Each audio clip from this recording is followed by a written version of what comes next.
The leaves are changing color, the days are getting shorter, and the ducks are getting in some final laps as winter is rapidly approaching here on the campus of Ohio State University. And students report that with shorter days, there can be some changing emotions. I do tend to get more depressed, and I sleep a lot more in the winter. Or antisocial. A lot of times I just don't feel as active. I feel more tired, want to sleep a little bit more. None of this comes as a surprise to Ohio State behavioral neuroscientist Randy Nelson. The seasons of the year have a profound effect on us. We find that individuals respond differently, both affectively, cognitively, and in other ways, motivation and so on, at different times of the year. And Nelson's research with these Siberian hamsters includes exposing some of them to 16 hours of light per day, called longer days, while other hamsters receive only 8 hours of light and 16 hours of darkness, a laboratory version of shorter days, much like winter. These two conditions of longer and shorter days have differing effects upon the animal's brains, stress hormones, gene expression, behavior, and affect. And the research is helping to answer basic questions about how seasonal changes affect mood. And we think that this has importance for a number of human conditions, such as seasonal affective disorder that some individuals suffer from. But why Siberian hamsters? A Siberian hamster is not a typical laboratory animal. It's not like a mouse. But it had certain traits, responsiveness to day length, having seasonal adaptations that we thought we could exploit in understanding human seasonal changes in mood. It all begins shortly after birth at about 20 days when weaning is complete and the hamsters are either exposed to long days or short days. But how exactly does one assess the mood of a hamster? Well, the biggest issue is it's very difficult to get into the head of these animals in terms of, are you depressed, are you anxious? So behavioral tests for anxiety have been designed. These are the animals we're going to be using in the study today. Like walking on an elevated maze several feet off the ground. It's called an elevated plus maze, with the name coming from its plus-like shape. It's a test of anxiety for rodents. We put the animals in the center of the maze, and if they are anxious, they'll tend to go into this enclosed part of the maze, which is more secure for them. If they're less anxious, they'll come out here into the open arms and explore.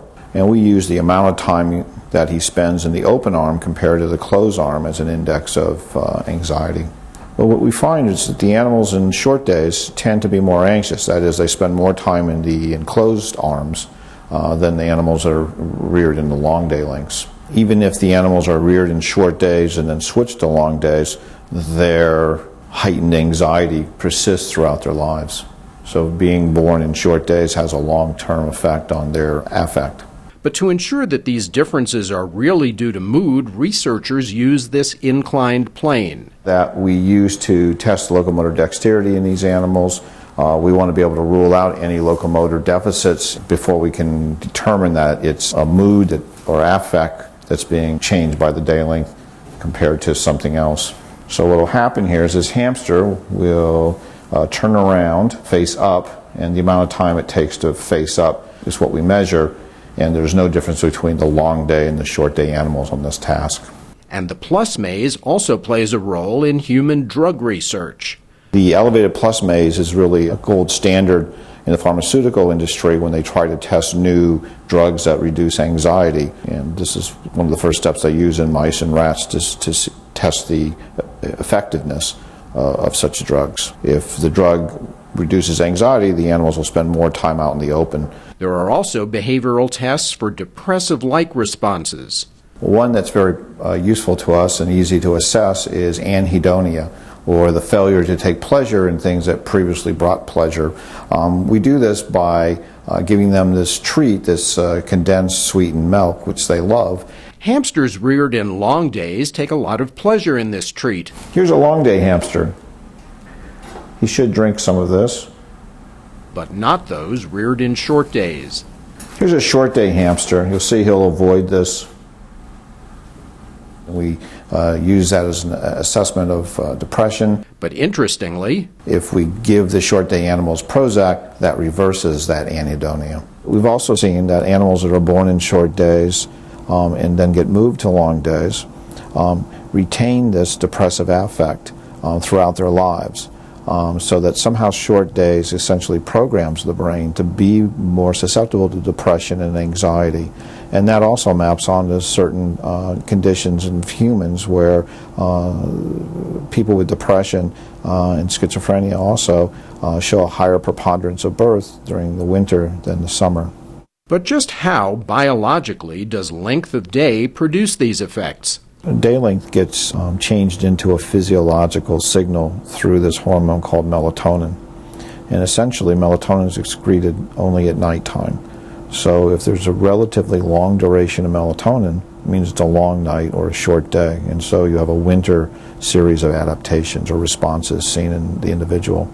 And so this research focuses on one straightforward manipulation. It highlights an environmental factor that's very simple.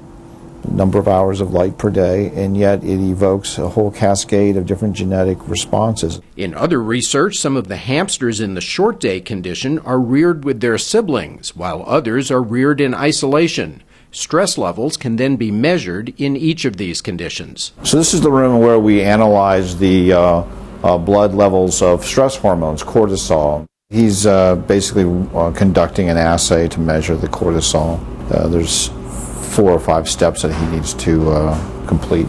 Basically, you have to magnify the signal because the levels of hormone in blood are so very low. These blood analyses have determined that the animals that are isolated are exhibiting more stress than the animals that are housed with a partner. And the greater the stress, the more susceptible they are to illness. I think the next step for us is we're going to try to block melatonin receptors in the brain in certain ways, in time-released ways. We'd also like to do some light therapy to see if we can change this. We'd also like to see what's going on early on that's imprinting the animals in day length so that they are at higher risk and see if we can reverse that.